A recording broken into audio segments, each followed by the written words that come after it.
Aksi perundungan yang berujung pada pembalasan yang melibatkan tindak kekerasan bukan kali ini saja terjadi.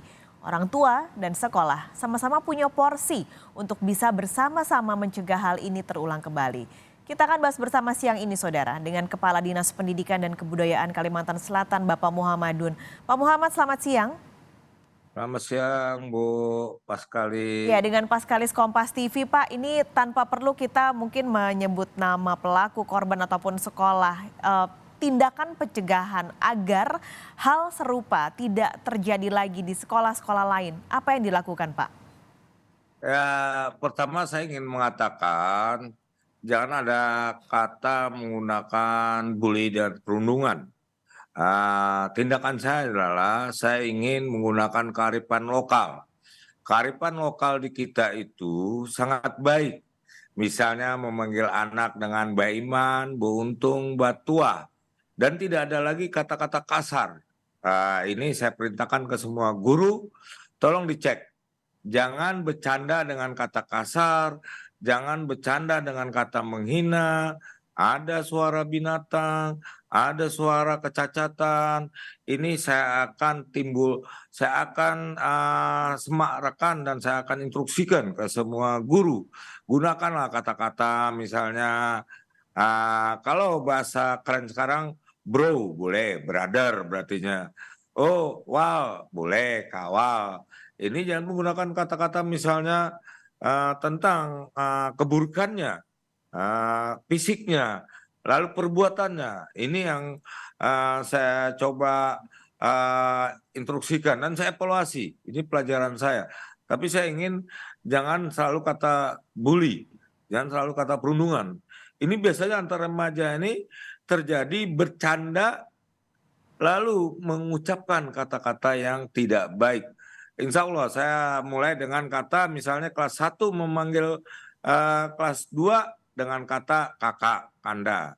Kelas 2 memanggil kelas 3 kanda. Kelas 3 memanggil kelas 2 ading. Ini nanti Adik. pengawasannya gimana, Pak? Dan apakah nanti sekolah-sekolah bisa menerapkan sanksi jika ketahuan itu terjadi? Iya, saya sudah instruksikan semua guru. Jadi guru tidak sekadar menilai saja, tapi karakternya perlu.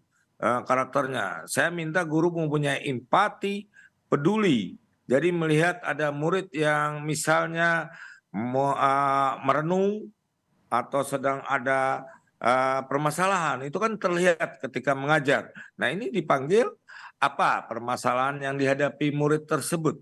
Kedua, menciptakan budaya kekeluargaan, kegotong royongan dengan menggunakan kearifan lokal yang ada. Kita semua tahu orang tua memanggil dengan kata-kata sayang. Nah, kedua juga selain guru, saya juga meminta nanti orang tua tolong mencek. Misalnya berangkat sudah makan belum nak? Atau mencek isi tasnya atau sudah belajar. Nah, saya ingin mengatakan budaya kita tuh budaya memerintah, nak mandi, nak tidur, nak belajar. Saya ingin budaya itu adalah budaya kekeluargaan seorang anak dengan orang tuanya, seorang anak dengan muridnya. Ini insya Allah di Kalimantan Selatan akan saya terapkan mekanisme proses pembelajaran seperti itu. Jangan terlalu mengejar nilai. Karakter penting, karakter itu sangat penting.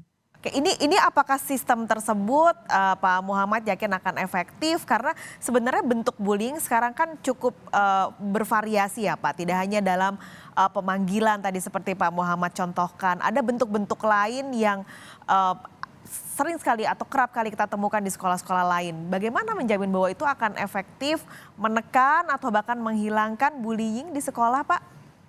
Insya Allah memang yang dikatakan Ibu itu benar. Bullying kadang-kadang tidak sekadar kata-kata, ekspresi pun sudah menimbulkan bullying. Ekspresi muka kita ketika ketemu seseorang, intonasi pun sudah bisa, intonasi kita bicara itu sudah menunjukkan bahwa kita sedang membullying seseorang.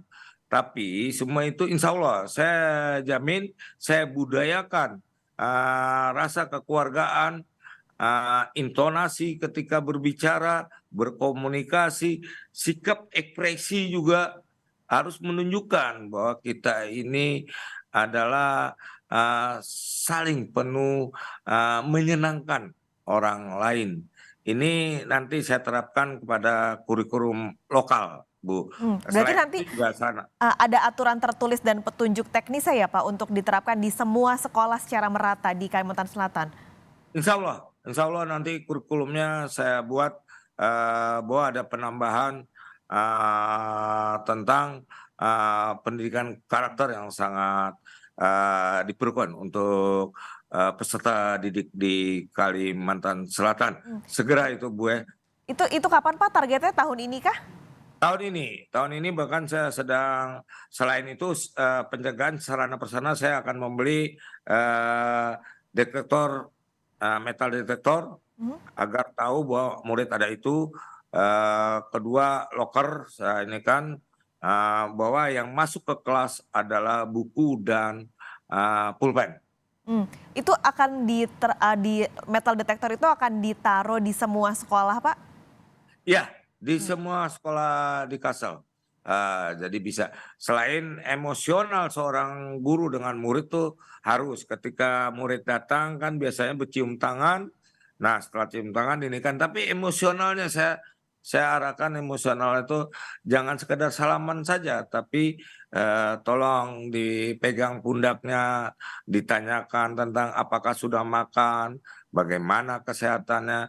Ketika emosional itu terjadi antara guru dengan murid dengan kata-kata yang baik, anak dengan orang tua, insya Allah tidak akan terjadi lagi. Mudah-mudahan ini yang terakhir, Bu. Terakhir Pak Muhammad, kalau nanti ada aturan yang akan diberlakukan dalam kurikulum tersebut, apakah di dalamnya juga ada aturan soal standar tertentu yang diterapkan jika sewaktu-waktu ada terjadi lagi di salah satu sekolah Pak, bullying ataupun perundungan ini? Ya, karena itu ada poin. Ada poin ketika orang melanggar apa. Tapi saya selama jadi kepala dinas saya ingin menerapkan bahwa semua anak harus sekolah, semua anak harus dididik. Semua anak pasti ada bermasalah, tapi kita tidak sekadar memberhentikan, menghukum, tidak. Saya terapkan itu. Tolong dibina.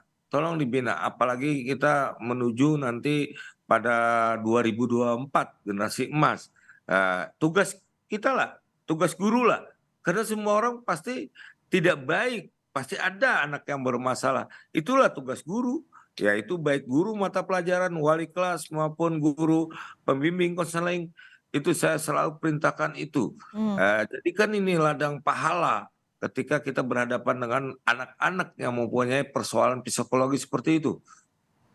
Baik, terima kasih Pak Muhammadun sudah berbagi siang hari ini di Kompas Siang. Muhammadun, Kepala Dinas Pendidikan dan Kebudayaan Provinsi Kalimantan Selatan. Sehat selalu Pak.